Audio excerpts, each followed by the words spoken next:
of Muslim history, masa keemasan dari sejarah kaum muslimin. Dan itu terjadi dari abad ketiga Hijriah sampai dengan abad ke-8 Hijriah. Bahkan ada yang menyebut sampai abad ke-11 Hijriah. Tentu kemajuan yang seperti itu belum berhubungan dengan bangsa kita. Maka melalui mimbar Jumat ini kita sampaikan sekali lagi pentingnya pendidikan ketakwaan, pendidikan ilmu pengetahuan, dan tentu itu untuk konteks kebangsaan kita. Dalam kaitan dengan pendidikan ketakwaan, tentu dimulai dengan pendidikan agama. Dalam hadis yang diriwayatkan oleh Bukhari dan Muslim, Nabi mengatakan, "May yuridillahu bihi khairan yufaqqihhu fid-din."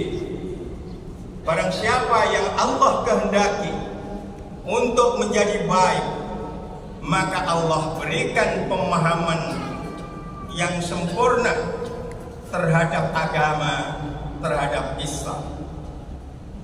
Para jamaah yang dimuliakan Allah, tentu mereka yang diberikan pemahaman sempurna mengenai agama ini, mengenai Islam ini, adalah mereka yang disebut dengan ulama. Jamak dari alim lalu ulama. Menariknya, di dalam surat Fatir ayat 27, 28, 29 dan 30 ada indikasi-indikasi, ada tanda-tanda siapa yang dimaksud dengan ulama di sini. Yang pertama ialah mereka yang memahami mengenai fenomena alam. Alam taro anna Allah anzala minas sama'i ma'an. Ayat 27-nya begitu. Yang kedua ialah mereka yang memahami tentang fenomena sosial. Dan yang ketiga ialah mereka yang memahami terhadap Alkitab. Innal ladzina yatluna kitaballah.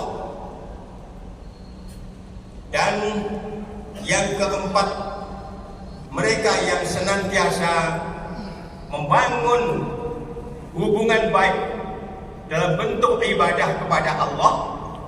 Dan yang kelima ialah mereka yang memiliki komitmen untuk aktif, untuk bertindak positif bagi kebaikan sesamanya. Maka inilah sesungguhnya puncak-puncak dari pendidikan itu. Dan kalau itu kemudian dapat kita lakukan, sekaligus pendidikan ketakwaan, pendidikan keagamaan, pendidikan ilmu pengetahuan untuk konteks generasi bangsa kita, maka kita akan menjadi bangsa yang dimuliakan oleh Allah, bangsa yang bagaimanapun majunya. Dan insya Allah dengan pendidikan seperti itu, bangsanya akan semakin maju, semakin maju. Sekalipun begitu, bangsa ini tidak akan kehilangan jati dirinya. Maju tapi tetap berketuhanan yang Maha Esa. Maju tapi tetap kemudian Pancasilais. Para jamaah yang dimuliakan Allah, mengenai pendidikan kebangsaan, itu bisa kita analisa dari firman Allah tersebut di surat Al-Hujurat ayat 13 itu. Ungkapan syu'uban wa qabail li ta'aruf, berbangsa-bangsa dan berkabilah-kabilah. Ya, kita sekali lagi bangsa Indonesia ini suku-sukunya begitu banyaknya. Dan itu kata Allah li ta'arufu, agar kalian satu sama lain saling mengenal.